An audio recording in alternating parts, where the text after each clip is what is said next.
Hey, welcome to STREEZYonX. I'm Streezy, and I'm here to tell you what's happening on X in a quick video. Alright, we had Rolling Stone trending this morning because they reported that the Trump White House was, quote, awash with speed. The first line of the article reads, "If you ever looked at the actions of the Trump White House and wondered, are they on drugs? The answer was, in some cases, yes. Absolutely yes." The Defense Department's Inspector General revealed that the White House Medical Unit distributed controlled substances with minimal oversight and poor record keeping, including the stimulant modafinil, brand name Provigil, used to stay alert. Additionally, Xanax, an anti-anxiety medication, was popular among senior officials who obtained it from the White House Medical Unit and shared it with colleagues. They report that the chaotic atmosphere of the Trump administration, characterized by paranoia and erratic policymaking, was potentially influenced by open availability of the drugs like Xanax and Provigil. I'm gonna leave you a link to this full story to have a look for yourself, but feel free to share your personal thoughts below. In other Trump news, Colorado and SCOTUS were trending because the United States Supreme Court, all 9 justices unanimously ruled in favor of Donald Trump's appeal of a Colorado ballot disqualification. They initially wanted to have him off their presidential ballots, along with a few other states, and then this group from Colorado took it to federal court to see if they could have it done everywhere, saying Donald Trump's actions invoked the Insurrection Clause of Section 3 of the 14th Amendment. The justices concluded that states may disqualify persons holding state offices, but states have no power under the Constitution to enforce Section 3 with respect to federal offices, especially the presidency. Now, I'm not saying I think Trump is an insurrectionist, but just based off the way that was worded, do you think states should be able to hold their federal courts accountable if need be? I'll have the court document PDF linked for you. And as far as the presidential running update goes, we just had the Washington, D.C. primary last night, and we see Nikki Haley coming in with the most votes, 62.8% support. Then we see Trump at 33.3% and DeSantis at 1.9%. We can expect to see the Democratic D.C. primary results in June,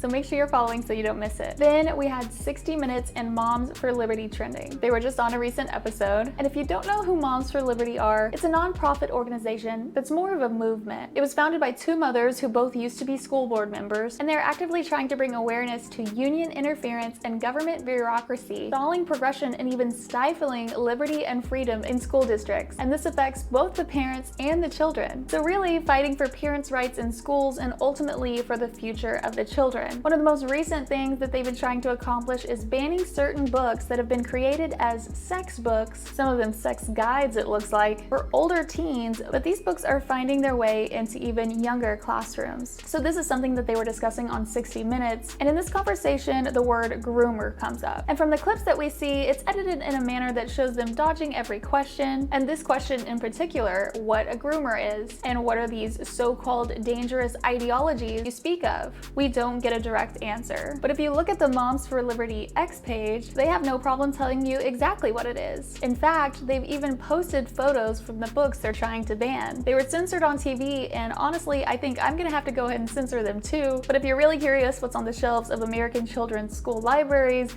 it's all there. So they don't seem shy about the issue. And what is 60 Minutes saying about it? They're headlining it as a conservative group seeking to limit teaching on race, sexual orientation, and gender, and that is a danger and a threat to the LGBTQ community. And if you noticed, I mentioned the clips we see posted are edited because we've had the actual transcript put on X as well, and it goes like this. Scott Pelley says, "I'll ask this as simply as I can. What ideologies do you find troubling?" One of the co-founders, Tina Deskovich, says, "I was just saying that your question was about fear. And if this is a fear-based movement, I feel like that's a misnomer. This is a fact-based movement. Parents are joining us in droves because they open the backpacks, they see the lessons, the light bulb goes off, and they say, what in the world is happening? I thought my child was being taught to read. I thought my child was learning this or that." And then they have a lesson in kindergarten or 1st grade that tells them they can choose their gender, that they can be a boy or a girl. And when did that happen? I wasn't taught that in school. I'm guessing you weren't taught that in school. So at what year did that change? And what year was that interjected? And so parents are now awake, and so they take time out of their busy lives, raising their kids, going to work, attending soccer games, doing all the things parents do. They don't want to be at school board meetings. They don't want to be filing public records requests, but they're very concerned. You can call it ideology, you can call it whatever you want to call it, but what got interjected and when? Why? Why would someone want to teach my 5-year-old that he could be a boy or a girl? Neither or both, and they can change. That's not something I believe is true. And so after we see more uncovered and know that that messages have been altered and edited, CBS still decides to go forward with the narrative that they chose. Why do you think that is? What do you believe? And then Doritos is trending for picking their next brand ambassador for Spain, Samantha Hudson. The problem is we keep seeing a lot of screenshots popping up everywhere, allegedly tweeted by this person, that ridicules victims of sexual assault and also expresses the desire to sexually assault minors. Time will tell if these screenshots are real, and if so, what will Doritos do about it? That's it for now. While I love having my content available for you wherever you're scrolling, I would strongly advise making sure you're following on X, because the spicier this content gets, the shorter it stays up on my other channels. But I'll see you tomorrow. Take care.